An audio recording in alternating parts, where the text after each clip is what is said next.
Hello everyone. Today I am going to start next topic, that is prescription.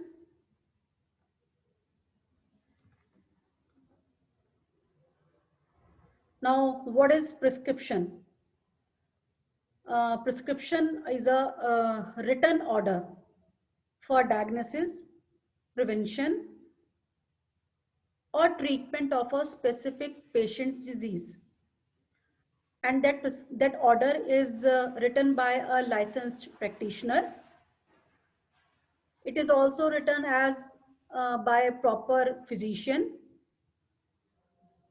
and this is written for physician and patient relationship. That prescription means it is a legal document. That means prima facie. Prima facie means कि जिसको हम कहीं ना कहीं evidence के लिए use कर सकते हैं कि ये मुझे दिया गया, and that prescription is a legal document that should be evidence in a court of law. तो प्रिस्क्रिप्शन जो है वो एक मेडिकल प्रैक्टिशनर या लाइसेंस्ड प्रैक्टिशनर के लिए लिखा जाता है, जिसमें उसका जो पेशेंट है उस पेशेंट को क्या डायग्नोस हुआ है, उसका क्या प्रिवेंशन है और उसका क्या ट्रीटमेंट है, वो इस एक रिटन ऑर्डर है जिसको हम बोलते हैं प्रिस्क्रिप्शन. दैट मीन्स के prescription means that can be decomposed into the pre and script. इसका मतलब हुआ to write before a drug can be prepared, कि कैसे हमें उसको प्रिपेयर करना है, कैसे हम उसके बारे में, आपको कैसे पता कि यही बनाना है. तो इन सब चीजों के लिए हम पहले हमने स्क्रिप्ट तैयार किया है जिसको हम बोलते हैं प्रिस्क्रिप्शन. इसलिए इसको बोला जाता है pre script, that is prescription. और जब प्रिस्क्रिप्शन हम स्टार्ट करते हैं तो आपने देखा होगा डॉक्टर जब स्टार्ट करते हैं प्रिस्क्रिप्शन को तो उसके ऊपर लिख देते हैं वहां पे ऐसे करके RX. तो ये RX, what do you mean by that RX? ये RX का मतलब क्या है? That RX may be originally exist, इसकी जो थ्योरी है originally that is PX, where P is short for pre and X is a short for script. ठीक है, एक थ्योरी ये है. दूसरी थ्योरी ये है कि RX का मतलब होता है बिफोर यू टेक.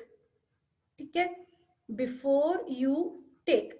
एक दूसरा ये है कि दैट RX को ग्रीक में ये बोला जाता है कि that RX symbol is a symbol for God, और जुपिटर गॉड के लिए सिंबल माना जाता था. तो इसलिए स्टार्टिंग में डॉक्टर्स जो है अपने नाम से पहले लगाते हैं RX. सो ये स्टार्टिंग में जो हम जैसे हम लोग किसी काम की शुरुआत करते हैं तो अलग अलग हम सब अपना अपना लिखते हैं. जैसे हम लोग शुरुआत करते हैं ओम से, ठीक है, सिख जो है वाहे गुरु, इस टाइप से जो भी आपका एक किसी चीज को शुरुआत करने से पहले हम एक किसी भगवान को याद करते हैं तो उसके लिए स्टार्टिंग में ये RX लिखा जाता है. तो इसको RX को यूज किया जाता है कि ये हम एक शुरुआत कर रहे हो, पहले से ही पेशेंट के लिए हम प्रे कर रहे हैं कि आप हमेशा तंदुरुस्त रहें और सुखी रहें. देन प्रिस्क्रिप्शन के बारे में मैं दोबारा, प्रिस्क्रिप्शन क्या है? प्रिस्क्रिप्शन जो है हमने बात की थी कि that is a written order written by a physician, dentist, veterinarian or a registered medical practitioner to a pharmacist to compound and dispense a specific medication for the patient. क्योंकि डॉक्टर ने वहाँ पे डायग्नोस किया है कि वो उसको क्या डिजीज है, उसने उसको डायग्नोस कर लिया है, उसने उसको उसका प्रिवेंशन भी बताया है, और अगर उसको प्रिवेंशन अगर लगता है कि किसी चीज की जरूरत नहीं है तो वो नॉर्मली सिर्फ लिखेंगे कि आप ऐसा कर लें. अगर उसको थोड़ा सा कंजेशन है तो बोलेंगे सिर्फ भाप ले लो, तो वो उसमें मेंशन करेंगे. लेकिन अगर उसको कुछ ट्रीटमेंट देना है तो that order is for pharmacist कि आपको ये चीजें उसमें उस पेशेंट को प्रिस्क्राइब करनी है. Then what are the important features of the prescription? There are direction are given to the pharmacist, about what type of preparation to be prepare, कि अगर उसने उसमें पाउडर लिखा है तो उस पाउडर को मुझे किस फॉर्म में देना है, पहले तो वो पाउडर कौन सा है, उस पाउडर का नाम, देन वो मैं टैबलेट फॉर्म में दूंगी या मैं उसको पाउडर फॉर्म में दूंगी या मैं उसको मिक्सचर फॉर्म में देना है। तो ये एक डायरेक्शन दिया जाता है फार्मासिस्ट को कि आपको उसको उस फॉर्म में प्रिपेयर करना है। But then next, it contains direction for the patient, the dose of the drug and the dose interval and how is to be taken, कि वो जो आपको दिया है, अब मैं उसको टैबलेट फॉर्म में दिया है, पाउडर फॉर्म में दिया है, तो उसको ये डायरेक्शन है पेशेंट्स के लिए कि उसको आपको दिन में 2 बार लेना है, दैट इज BID बोलते हैं। देन उसको OD लेना है या उसको 3 बार लेना है, उसको खाने से पहले लेना है या खाने के बाद लेना है। तो ये सब डायरेक्शन जो है दैट इज फॉर पेशेंट, और कितनी डोज में लेना है वो पूरा उसमें एक रिटन मेंशन होता है। तो ये एक एग्जाम्पल है प्रिस्क्रिप्शन का, एक जनरल एग्जाम्पल। सबसे पहले प्रिस्क्रिप्शन के ऊपर उस पर्टिकुलर जगह का, क्लिनिक का नाम, उस डॉक्टर का नाम, उनका फुल एड्रेस, पेशेंट का नाम, नेम, अलग अलग तरह से अलग अलग प्रिस्क्रिप्शन है। लेकिन हम जब बात करते हैं कि प्रिस्क्रिप्शन में क्या क्या होना चाहिए, तो सॉर्ट ऑफ आपने देखा होगा कि वहाँ पे उनकी कुछ क्लिनिक की एक जनरल इंफॉर्मेशन है, उसके बाद पेशेंट का नाम है, पेशेंट के नाम के बाद जो है उसका पेशेंट का address, age, gender, then date, फिर ये आ गया हमारा RX, उसके बाद उसको क्या क्या मेडिसिन लेने हैं, मेडिसिन में कितने ml लेना है, कितनी बार लेना है, ये सब चीजें उसमें मेंशन होती हैं। और लास्ट में यहाँ पे आप देखो कि फिजिशियन के सिग्नेचर है, उसका लाइसेंस नंबर है, ये सब कुछ है। कुछ प्रिस्क्रिप्शन में ये सारी चीजें यहाँ पे ऊपर भी मेंशन होती हैं। एक प्रिस्क्रिप्शन ये है,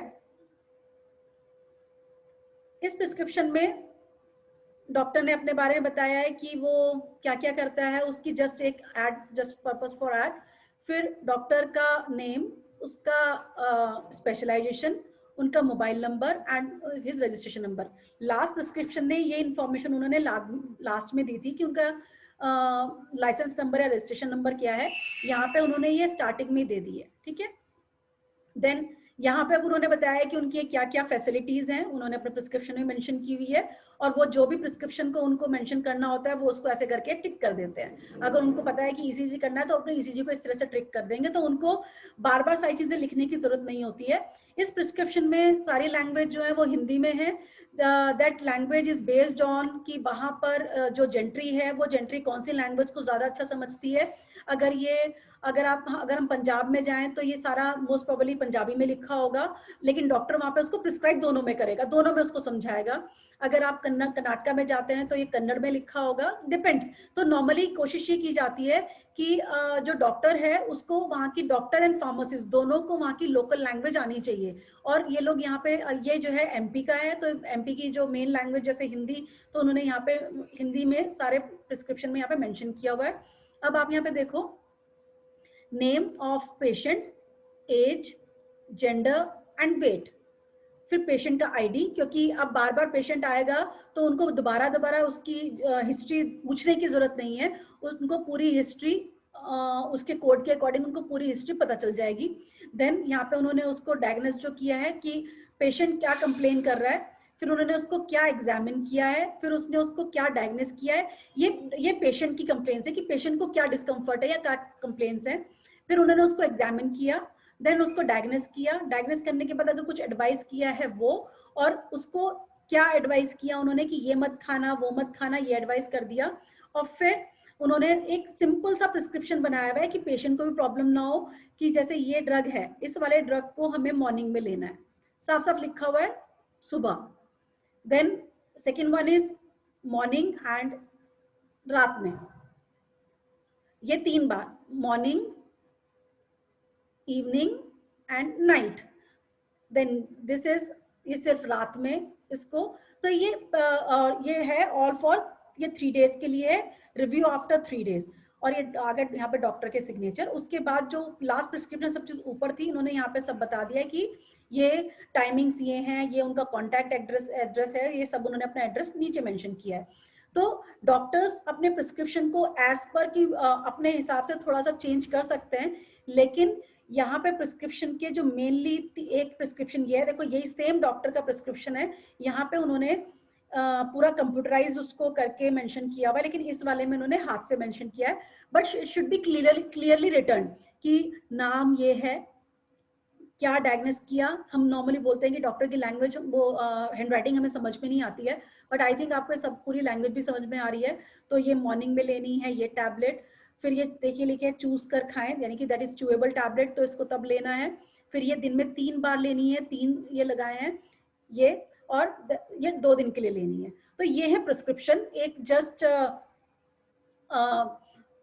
यहाँ पे एक हम कह सकते हैं कि एक प्रिस्क्रिप्शन का ये एग्जाम्पल है कि कितने, यहाँ पे मैंने आपको 3 तरीके के प्रिस्क्रिप्शन दिखाए हैं, एक ये वाला, एक ये वाला। तो इसमें ये वाला प्रिस्क्रिप्शन जो है वो ज्यादा कंफर्टेबल है, क्योंकि पूरा कंप्यूटराइज्ड है, सब कुछ इजीली रीडेबल है, इवन ये वाला भी, लेकिन हम इसमें ज्यादा कंफर्टेबल हैं। तो डॉक्टर्स जो है प्रिस्क्रिप्शन को अपने हिसाब से थोड़ा सा मोल्ड कर सकते हैं, बट इंफॉर्मेशन ये सारी उसमें आनी चाहिए। तो इंफॉर्मेशन, अब वो इंफॉर्मेशन क्या, कि जो इंफॉर्मेशन कंपल्शन है कि वो प्रिस्क्रिप्शन में होनी चाहिए, तो वो है they are the typical information which should be present in prescription, or they are classified into, they are the typical prescription which consist of the following parts. Number 1 है हमारा date must be mention in the prescription, क्योंकि patient कब आया था और उसने आपने उसको बोला कि 3 दिन बाद आना, तो वहां पे डेट जो है वो कंपलसरी है। तो date on the prescription that helps the pharmacist to know when the medicines were last dispense, if the prescription is bought for redispensing of the prescription. अगर आप उसको रीडिस्पेंस करना है तो आपको पता होना चाहिए कि आपने उसको फर्स्ट जो लास्ट मेडिसिन दिया था वो कब दिया था। और ये डेट तब मेंशन करना इसलिए जरूरी है कि बहुत सारी ड्रग जो हैबिट फॉर्मिंग होती हैं उनके मिसयूज को प्रिवेंट करने के लिए डेट मेंशन करना जरूरी है। तो in the case of habit forming drugs, the date prevents the misuse of the drug by the patient. Then second information is name, age, gender and address of the patient. तो ये name and address of the patient and the prescription can be identified. Then age and gender of the patient is especially required for the child patient to check the prescribed dose. Then weight and time that must, ये optional हो सकता है, ये depend करता है doctor के ऊपर, लेकिन इन केस ऑफ पीडियाट्रिक्स यानी कि बच्चों के लिए अगर आपको उसकी एज को थोड़ा फाइंड आउट नहीं कर पा रहे हैं तो उस केस में हम उनका वेट ले सकते हैं। Then time use only within patient medication order, कि अगर आपका हॉस्पिटल है और आपका जो पेशेंट्स है जो आपके वहां पे एडमिट हैं, तो उसके अकॉर्डिंग हम टाइम भी मेंशन कर देते हैं कि आपको उस टाइम पे ये मेडिसिन लेना है। और दैट इज फॉर स्टाफ, ये जो इंफॉर्मेशन होती है ये स्टाफ के लिए होती है जिसको उस पेशेंट को वो ड्रग देना है। देन पहला हो गया हमारा date, second one is name, age, gender and address, then third one is superscription. ठीक है, ये हमारा है सुपरस्क्रिप्शन। तो जो प्रिस्क्रिप्शन थे उसका थर्ड पार्ट है हमारा superscription. That superscription is represented by the Latin term और वो है RX। RX का मतलब है यू टेक, यानी कि receive, which means you take और टेक दो। तो that RX means you take. और इससे पहले ये माना जाता था कि that this symbol is considered to be originated from the sign of Jupiter, which is the Greek god of healing. This symbol was employed by the ancient in requesting God for the quick recovery of the patient. तो ये starting में that is a that RX is a symbol of God, लेकिन technically हम बोले तो इसका Latin term है you take. Then fourth part is inscription. ठीक है, पहला था डेट, दूसरा हो गया हमारा age, gender and address. Third one is superscription and fourth one is inscription. This is the main part of the prescription. It contains the name and quantity of the prescribed medicaments. The medicaments may be official preparation or non-official preparation. If the official preparation, that is from pharmacopoeia or from other formulary, then only the name of the prescription is written. For example, piperazine citrate elixir. अगर आपने उसको IP में से लिया है तो हम बोलते हैं कि वो आईपी में ऑफिशियल है. कौन से फार्माकोपी में ऑफिशियल है, तो मैंने उसके आगे लिख दिया है आईपी, और मैं उसको प्रिपेयर कर रही हूँ एलिक्सर. तो मैंने, और उसमें जो मेडिकमेंट है मेन है वो पाइपराजिन सीट्रेट है, तो यहाँ पे हो गया पाइपराजिन सीट्रेट एलिक्सर आईपी, तो मैं उसको नाम ये दिया. Then if it is non-official preparation, then the quantity of each ingredients will be given. ठीक है. The type of preparation will also be given. For example,